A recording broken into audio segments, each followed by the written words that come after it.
You ever heard the phrase, don't take it personally? But then whenever I hear that phrase, nobody really breaks that down, right? Like, what does it mean to not take something personally? So rejection becomes personal when you treat yourself like shit regarding rejection. All right. So the first thing to keep in mind is that rejection is a part of life. Like, we all go through rejection. There have been times where I wanted to do a speech for a different group, and sometimes they want me and sometimes they don't. Rejection's a part of life, right? That's an example of rejection. There have been times where I've wanted to be sexual with my partner and he's either in that space or he's not in the space. Rejection's a part of life.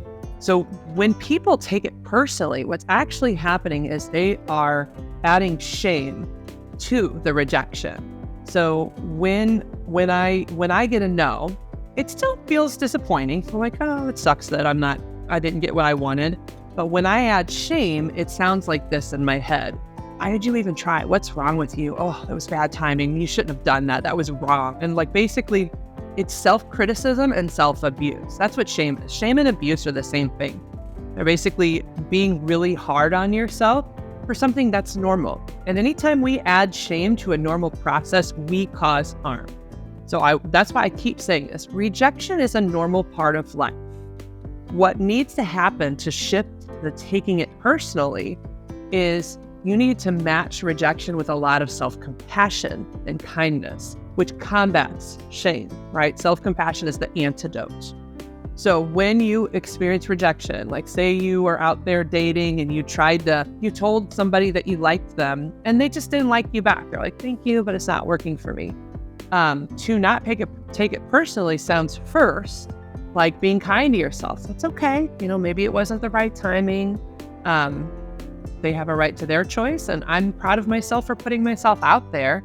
Even if it didn't work, I'm glad I let them know. That's a self-compassion statement.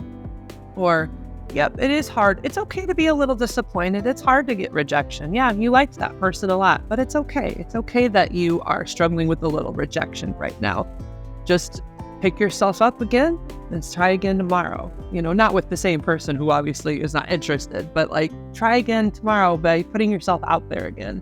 But basically, to not take it personally is to still go through the natural grieving process of not getting what you wanted and feeling down, but to not add insult to injury where you just beat the shit out of yourself for a rejection. Because again, rejection is a normal part of life. Sometimes we get what we want, sometimes we don't. Even saying that, it's okay. Rejection's a part of life. Sometimes we get what we want, sometimes we don't, but you're doing the best you can, and I'm proud of you for trying. It basically sounds like a really supportive mom or dad would talk to you as you go through that rejection. And what you'll find is when you compliment rejection in that way with self-compassion, you don't take it as personally as much. Because the reality is, if you don't get what you want out of life, it's not that you're this terrible person. It's not that you're not good enough. It's more often, maybe it's not the right timing. Maybe it's not the right person for you. Maybe the person you tried something with just isn't in a space where they're ready to be open and vulnerable or interested in a relationship. This is if you're in the dating world. But if you take that rejection like, oh, I'm an idiot. Why did I do this? What's wrong with me? Then that's you adding shame to a normal process, which is rejection. So the way to stop taking things personally is to normalize and be very kind to yourself as you go through rejection, and to practice doing that pretty frequently so that when rejection happens, it no longer has the same weight or impact as it does when you're so mean to yourself. All right, this is Angela Skirchu, and you can find me at therapistintstlouis.com. Please like and subscribe. Also, leave comments below.